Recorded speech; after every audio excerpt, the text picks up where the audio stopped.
but just that one video, almost like they were just sending me a message that they wanted to know. Should old acquaintance be forgot and never brought to mind? Should old acquaintance be forgot? Hello there, heroes. I'm the Orange Ranger, and welcome to the off-season of hiatus. This off-season, I'm finally getting to those last pesky hiatus videos that I wasn't able to get done before. The first off-season hiatus video is one that I actually recorded a couple of months ago, so I wasn't able to include this explanation. But now we're back up to present day, as it were, and we can really dive in here. And this time we get to a video that I actually get asked about a good bit, more than you might even expect. Every 2 years or so, Power Rangers fans wonder about more than just where the show might end up airing in the future, but what the show is going to be and look like. So it's a great time to dust off this question and explore it, actually just before we should find out the answer to this officially. What's next for Power Rangers? Now, when we ask what's next for Power Rangers, what does that question mean? Well, first of all, I'll say that in the case of this video, that question is being directed at the TV show itself. Other involved questions like what's going to happen with the comics, is Hyperforce going to get a second season, other anniversary considerations, those are things that can't be as accurately predicted, so they don't warrant as much discussion in a video like this. I do hope that we continue to get excellent ancillary material for the franchise, but the TV show is what we're talking about today. 2 years ago, a major aspect of this video was the question of where Power Rangers would air in its next iteration. And this may be a sign of my growing professionality this time around, because 2 years ago I spoke about this strictly in terms of where I wanted the show to air, where I thought would be a good home for it versus the problems with its current home. But now I just feel like I have to look at things from a more detached, business-like view. To be perfectly clear, I still feel precisely the same way that I felt 2 years ago, both about the problems with Nick's treatment of and impact on Power Rangers, as well as the potential benefits of a move to somewhere like Netflix or Hulu. However, when I am asked what is next for Power Rangers, as opposed to what I want to be next for Power Rangers, I'm sorry, heroes, but I don't see anything changing. And that is not just simple pessimism talking. I just don't sense enough dissatisfaction from either side to not renew this thing for just 2 more years. And the funniest part of that is I think the main reason is the power, no pun intended, of the other company's name. Surely Saban Brands has heard the anger from geeks like me about the direction that the TV show has gone in the past couple of years. As a matter of fact, I know for a fact that they've heard from me specifically because I had the monetization on one of my Ninja Steel reviews manually claimed, but just the one, almost like the company simply wanted to send me a message that they are watching. But, conspiracy theories aside, here is the primary problem. There are basically 2 giants in American children's television, Nickelodeon and Disney. Disney is not an option for pretty obvious reasons, although in a funny twist to the recent acquisition of much of 21st Century Fox by Disney, that means at the current moment, Disney holds the rights to Mighty Morphin Power Rangers the movie and Turbo a Power Rangers movie, though honestly I'm expecting those rights to get quickly flipped back over to Saban Brands. With them not being an option, that kind of leads to a sense of, if not Nickelodeon, then where? Now, I know some of you are saying Netflix and Hulu as those options, just like I did 2 years ago. And I do feel that internet-based television is continuing to grow as a rival to traditional television, especially as so-called smart TVs continue to drop in price, and using those services becomes just as easy as watching traditional television. As a matter of fact, I could even see Saban Brands taking Power Rangers and some of their other programming, both past and present, and creating their own streaming service, producing Power Rangers themselves for subscriber-based distribution. However, I just don't see any of that happening just yet. You notice that I said that I feel that internet-based TV is continuing to grow as a rival to traditional TV. I think it needs to actually reach that point where it's just as ubiquitous as traditional TV for Saban to feel comfortable making that move. And that's actually the benefit of these 2-year renewal contracts. It gives both companies very easy, quick checkpoints to check in on things, see how the last adaptation did, and see if it warrants continuing, as well as the chance for either company to not miss the boat on any major changes. As for Nickelodeon, some fans of the show might point at dwindling ratings as a sign that Nickelodeon wouldn't want to renew the contract, which actually leads to this really weird, kind of ironic situation where fans of Power Rangers that think the show would succeed better elsewhere actually celebrate its current failure and its current home. But Power Rangers is still a charged name these days. As a matter of fact, the nostalgia wave has given that name a lot of weight and ensures that people still at least glance up when they hear the name Power Rangers. And that nostalgia is inextricably linked to the current product. The recent Macy's Thanksgiving Day Parade is a perfect example of this. Yes, the big giant balloon floating down the street was Mighty Morphin Power Rangers Red. But when it floated by, they talked about the 25th anniversary season, Power Rangers Super Ninja Steel, airing on Nickelodeon. So to sum this section of the video up, I think that the cachet of Power Rangers being able to say it's on Nickelodeon and Nickelodeon being able to say that they have Power Rangers is enough for both of these companies to sign on for another 2-year contract extension. I'm predicting in just a couple of weeks we're going to be hearing about the 4th contract extension between Nickelodeon and Saban Brands and what that next adaptation is going to be. Which, in what is surely an expert segue, brings me to the second half of this video. Wherever Power Rangers is going to be, what is the show going to be? In the same vein of growing professionality as I discussed earlier, while there is nobody in this fandom that would like to see ToQger become Power Rangers more than me, and I do have to acknowledge that it is still technically possible, I'm just not going to dedicate much time to discussing it because in reality, I don't see it happening. I just don't think they're going to circle back, especially with what they have on the plate as options for adaptation. So that being said, there are only 2 Sentai that fit the criteria that's been established, that the monster suits from a Sentai only last about 5 years, so adaptations after that point really aren't viable. Sadly, it seems that Tokamei Sentai Go Busters has fallen off the table in that time span, so that's not really going to be an option anymore. And of those 2 options, it's really a David versus Goliath kind of comparison, because while one series has a lot of stuff going against it, the other actually seems to have been designed from the word go to become Power Rangers. Contestant number 1, the David in this comparison, is Doubutsu Sentai Zyuohger. Zyuohger tells the story of a world parallel to Earth that is filled with anthropomorphic animals. Some of those animals are chosen to be the guardians of a large cube that serves as a gateway between their world and the human world. One time after the group crosses over, they see an invasion of Earth by an alien who's running a weird sort of gladiatorial game show. Sound familiar? The aliens destroy the cube that is the gateway between the 2 worlds.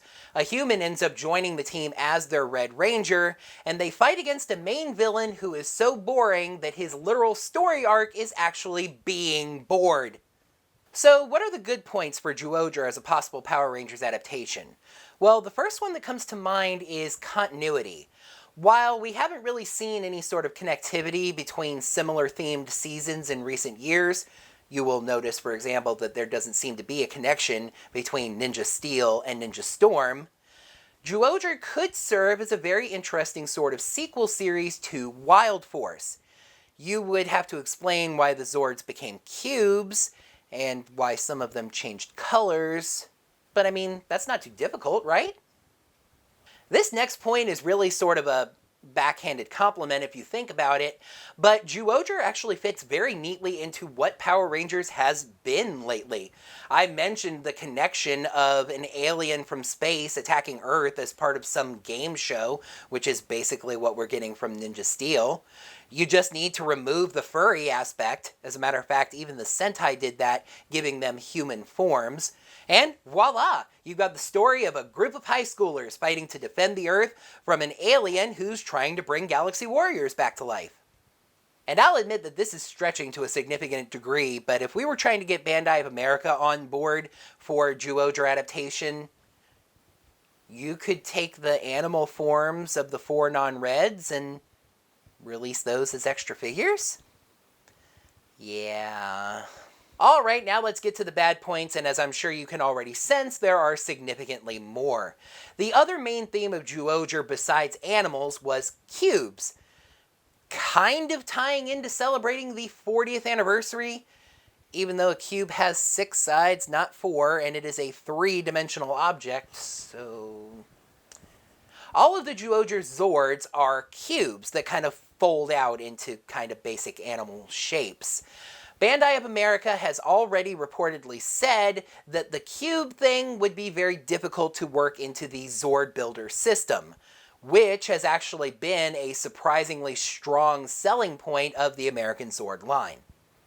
The Zyuohger suits really don't do a lot for me. The helmets are actually great and would really fit into that whole Wild Force sequel idea.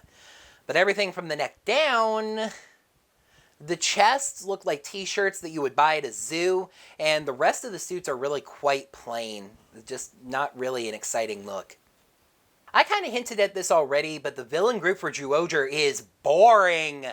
The main villain's literal story arc from beginning to end, and we're talking about like 49, 50 episodes here, is I am bored, amuse me.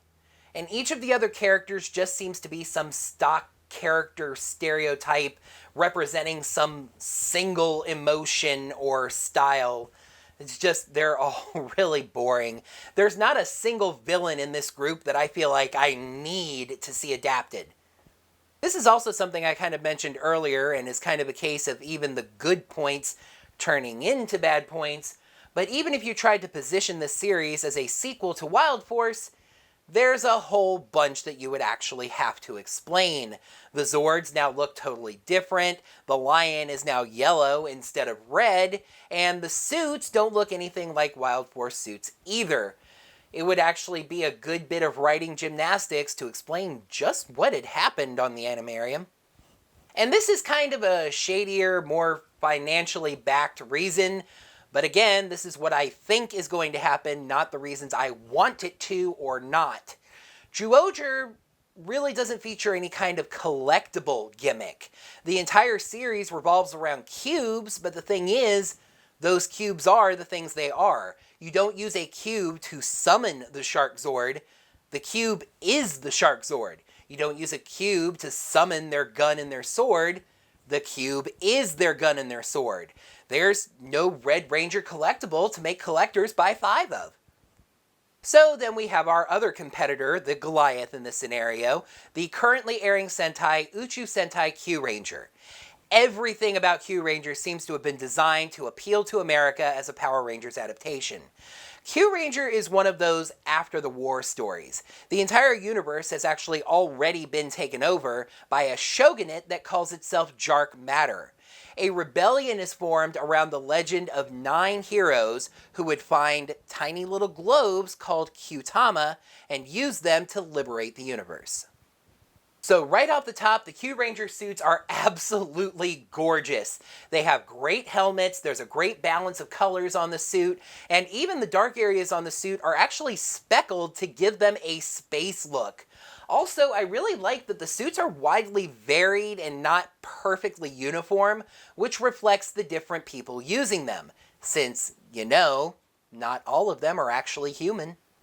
And did I say the legend of 9 heroes? That's right. Within the opening arc of the story, and I'm talking about single digits of episodes, there are 9 Rangers.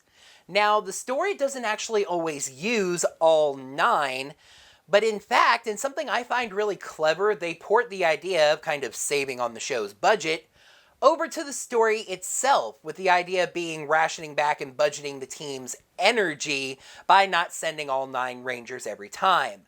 But yes, there are 9 Rangers, 9 suits, 9 Zords, and that's just at the beginning. Bandai of America is going to be all over this one. And as a matter of fact, it seems like they already are. It's been reported that Bandai of America consulted on the design of this show from the very beginning. One subtle little thing I noticed that seems to point to that is the fact that this show's Megazord, Kyureno, and the 2017 Power Rangers movie Megazord, which came out at just about the same time, are remarkably similar in design, primarily with pods across the Megazord's body that the Rangers sit in. All of the Zords on Kyuranger are your basic animals with basic kind of connectors that seem like they could be pretty easily transitioned over to Zord Builder. It does just seem like from the very beginning this show was designed to become Power Rangers. You'll remember that I said that Zyuohger fits the premise of what Power Rangers has been lately very well. Kyuranger is actually a very interesting reversal of that sort of idea. In this case, it's the Rangers that are the invaders from space, since dark matter has already conquered Earth. It's still aliens from space as the enemies, of course, but in this case, it's the Rangers that are attacking from space, trying to liberate Earth and root dark matter out. And yes, like I mentioned, the Kyutama. Boy, Zyuohger didn't have a collectible gimmick, huh? Well, I did a quick count, and although it's a little unclear because of differences in numbering and what might be available or whatever, by my count, there are as many as 105 Kyutama in Kyuranger. Now again, it's unclear how many of those are for sale, how many of those are special promotions, how many we're actually seeing in the show, and most importantly, how many of those would be ported over to the Power Rangers story. But there's over 100 of them, dude. You don't think Bandai of America is excited about that possibility? Sasori? I only have 2 major concerns with adapting Kyuranger, and both of them actually center around how it would be written. As I said, the opening arc of this series features 9 Rangers. That's 9 different characters to establish, give backstories to, flesh out, etc. Then you're going to have a mentor, maybe a technical advisor. I'm sure they'll work in a couple of side characters. And you need to establish all of these characters in 22 episodes, since you're going to want to have them established by the time the second season rolls around. The other concern is something that's more general in terms of the writing itself, but more specific to this exact situation. And it is something that I really, really have to say, but I'm just not sure that I completely trust this writing staff anymore. This is something that's going to need reevaluation after Super Ninja Steel finishes, but at the current moment, we've gotten 2 seasons back-to-back that were not all that great, and Ninja Steel was frustratingly bad. Will the improvement in the quality of the Sentai material lead to a better show? Will Nick continue to insist that Power Rangers be a lighthearted comedy action series? I actually find myself more concerned than excited about what Kyuranger could become as Power Rangers, and that's something that's kind of sad for me. So I'll go ahead and not leave you all in suspense, as I think the trend of the even-numbered Sentais getting skipped is going to continue. So, by the way, don't get too excited for Power Rangers Cops vs. Robbers, all you folks excited for Lupin Ranger vs. Pato Ranger. As it just seems to me, as I've continually said in this video, like Kyuranger was designed from the beginning to become the 2018 and 2019 seasons of Power Rangers. So keep an eye out for Power Rangers Star Saviors and Superstar Saviors on Nickelodeon. Next week, we'll already reach the halfway point of this rather short off-season, and Christmas will be in the air. Now, I can't be sure if you will find your favorite auxiliary ranger underneath the #1 spot on my top 10 tree, but you can do your part to wrap it up for the Viewer's Choice Award. In the comments below, go ahead and vote on your favorite auxiliary ranger. Now, this is a ranger that was not part of the core team. They are usually referred to as the 6th Rangers, even though that number doesn't always match, hence my calling them auxiliary rangers. Remember, a voter who votes for the winning ranger will end up getting a shout out, so get to voting. And that is going to wrap up another off-season of hiatus video. Thank you folks so much as always for watching. Make sure to like the video by clicking that like button right down below. In the comments below, what do you think? Zyuohger, Kyuranger, Tokyuger, a move to Netflix? What is next for Power Rangers? Let me know in the comments down below. Subscribe to the channel to see all my videos and make sure you ring that bell, get your notifications set up, so you find out when I post brand new videos just like this one. And if you feel like tossing a little bit of tip change my way, go to digitaltipjar.com/orangerangervid. I appreciate whatever you toss in that little tip jar. Until next time, heroes, may the power protect you. Hello there, heroes. I'm the Orange Ranger, and welcome to the off-season of hiatus. This off-season, I'm finally going to get to those hiatus videos that I just haven't been able to finish at any other time. Hello there, heroes. Oh, I'm not even wearing the microphone. Hello there, heroes. I'm the Orange Ranger, and welcome to the off-season of hiatus. But now I'm back to recording again. Now, the last off-season,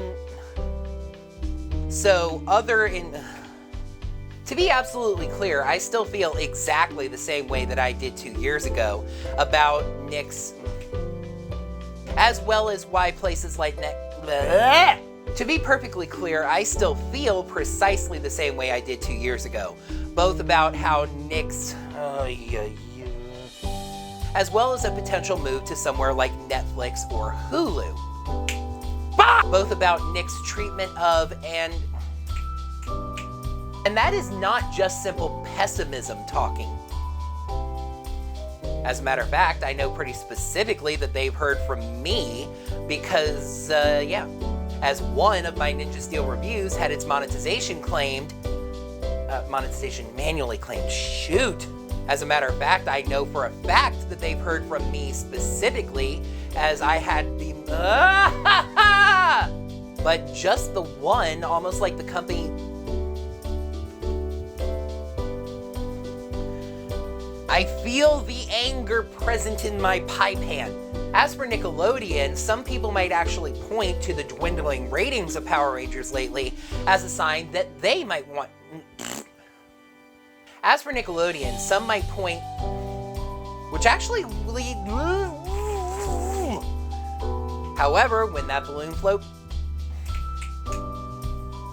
the recent Macy's thing. Why am I screwing up so much today? So to sum this section of the video up, the lion is now yellow instead of red, and the suits. Basically, the entire universe has been taken over by a shogunate called Dark Matter. Primarily with pods that the Rangers sit in across the Megazord's body.